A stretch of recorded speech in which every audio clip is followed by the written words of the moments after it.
Hello. So today we're going to be reviewing day 9 of our third grade test prep crunch time. And if you see little kitty ears down here, this is Cosette. She is sitting on my lap. She's been a little needy since we got a puppy. All right. So let's take a look. Actually, this is a pretty friendly review today. There's just a couple questions I wanted to go over. So the first one says, which expression can be used to find the value of 324 plus 736? So when you're looking at this, they're actually not asking you to find a solution. They're asking you to identify which expression matches this. And really what we're looking at here is a review of standard form. So let's just talk about standard form really briefly, and I think it'll snap you right back into that frame of mind. So when we're looking at standard form, if we have a number like 678, look at that, 678. Isn't that clever? All right. So we want to separate this out by place value. Standard form is when you are writing a number kind of spread out in cat hair all over here, spread out by place value and values of each digit. So the value of this 6 is 600, right? So if I were to add 600 to the value of this 7, that 7 is in the tens place, which makes it 7 tens, which is 70, plus the value of this number, which is in the ones place, is 8 ones, so it's simply 8.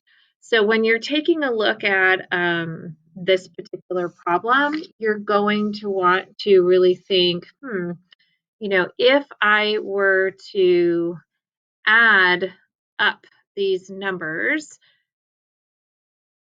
would I get the same amount? And can I look at this in terms of expanded form? So when you're thinking about this and evaluating this, be careful because they weren't kind. They didn't put 300 plus 20 plus 4 plus 700 plus 30 plus 6, right?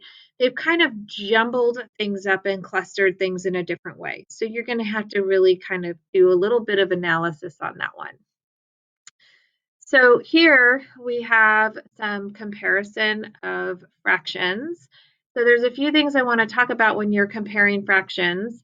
When we have denominators that are the same, it's very easy to compare the fractions. So for example, if we looked at this one, we have 5/8 5/8 compared to 3/8.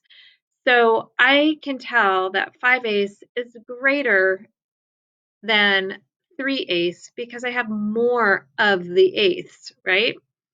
Where it gets a little bit trickier is when you have fractions like this where the denominators are not the same. You're not working in the same size piece. So for here, it can be helpful to draw a model. You can also reason your way through, but if you were to have something like 1/8 and you were comparing it to, let's say,